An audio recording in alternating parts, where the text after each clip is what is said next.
Ахмедов Рауан Романович, командир 2-го штурмовательского дивизиона, войсковой части 29-108. Назначен главнокомандующим 086 приказом от 24 сентября. Данную службу прохожу с 5 октября. Ситуация с князем, что Князев, мой подчиненный, подставил меня провокацией с правоохранительными органами. Каким образом? Данному военнослужащему, как он не соответствовал статусу военнослужащего, я хотел ему по окончанию контракта расторгнуть, не продлевать.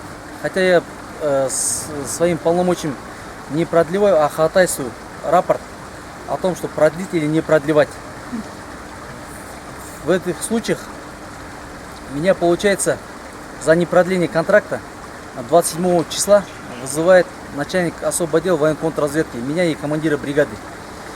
Мы вдвоем пришли, сидели, и подполковник Касымов начинает у меня спрашивать, охарактеризуй, говорит, данного военнослужащего. Я охарактеризовал именно в отрицательную сторону.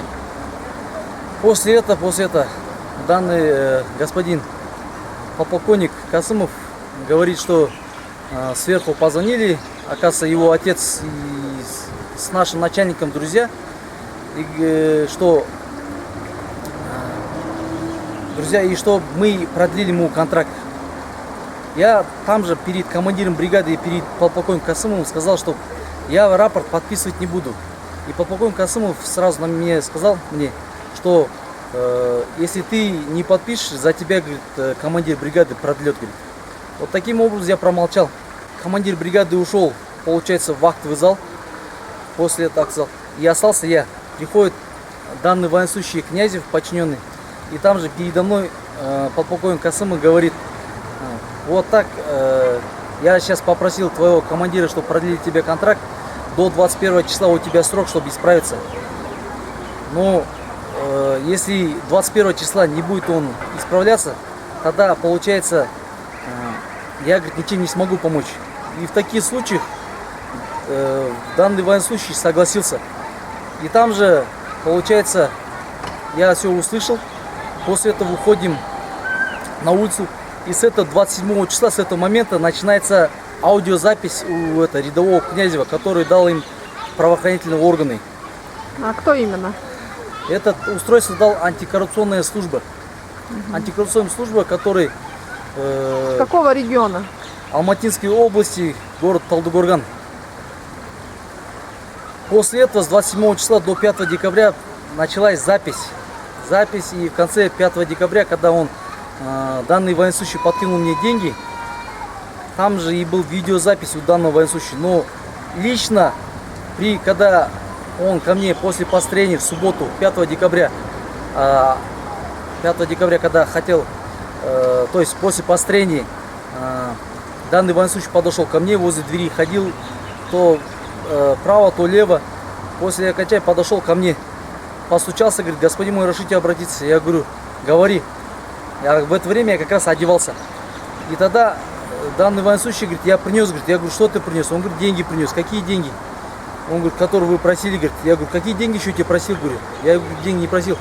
Потом, ну-ка, покажи. Я концовке его показываю деньги. Я сразу понял, что данный военнослужащий, он начинает меня сам провоцировать с взяткой, передачей взяткой. После окончания я деньги, получается, у него лично не брал.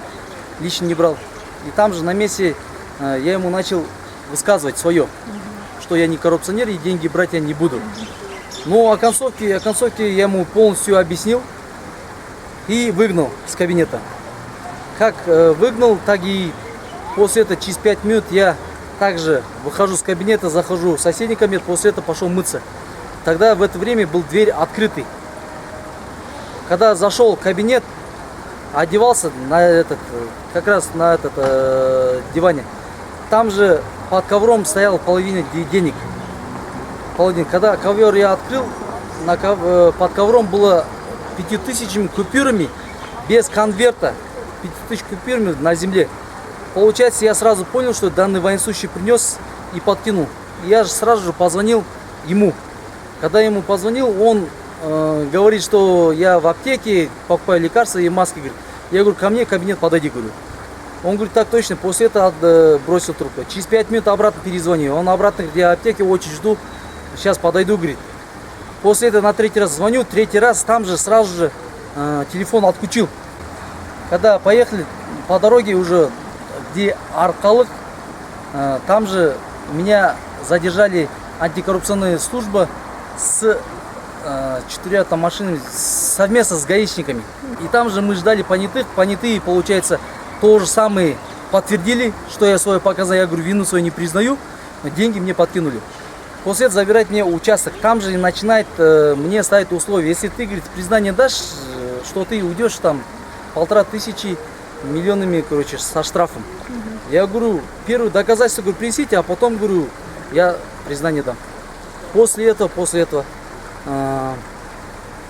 они мне до 10:30 держали ночи. Так я вину свою не признал. После этого написал заявление о том, что претензий после 10, что задержали, не имею. И после этого меня отпустили. Я поехал, получается, домой. После дома поехал в понедельник в часть. Там же с этого момента я уже ходил, пока не вызовут антикоррупционная служба. И с этого момента антикоррупционная служба в течение 4 месяцев, получается, они начинают расследование проводить. За 4 месяца я так понял, что данные антикоррупционная служба, что не могут найти конкретные доказательства. Получается, как я понял, 16 декабря, кажется, написал рядовой князь заявление о том, что вымогали деньги по 5000 ежемесячно. Со мной был мой командир взвода ВМТО, сержант 3 класса Еркинбаев и рядовой Даулетбаев, что мы троем вымогали у него деньги, говорит. После этого второе заявление поступает, что я лично вымогаю деньги на продление контракта. Поступает потом 5 марта еще одно заявление, что данный майор превышение власти отпускает его личное свое достоинство перед военнослужащими. Я этим не согласен. Почему? Потому что 3 заявления написаны, которые, как говорится, одна статья, как говорится, не могли доказать по коррупции, легкая была, и к этому добавили, получается, 451 статью превышение власти. Здрасте. Вы Ярослав Князь, да? Меня зовут Мадина. Я являюсь журналистом. Приехала с города Нур-Султан. Не снимать. Мен сержант Зақпай Дастан Марғұланұлы 29-8 әскери бөлімнің қызмет атқарамын. Сол күні болған оқиға осы жерде гастроном деген магазин алдында командир дивизион Князевті көрдің ба деп менен сұрады. Командир дивизионның аты жөнін айта салыңызшы. Командир дивизион майор Ахметов Рауан. Сол кісі Князевті көрдің ба деді, мен көрмедім дедім. Сосын ол кісі маған звондап көрші деді. Мен звондадым. Звондаған кезде бірнеше рет звондадым, сосын барып алып телефон. Алған кезде қайдасың деп сұрап едім. Ол аптекадамын деді. Сен командир дивизион іздеп жатыр деді. Сосын болды, мен командир дивизионмен сөйлесіп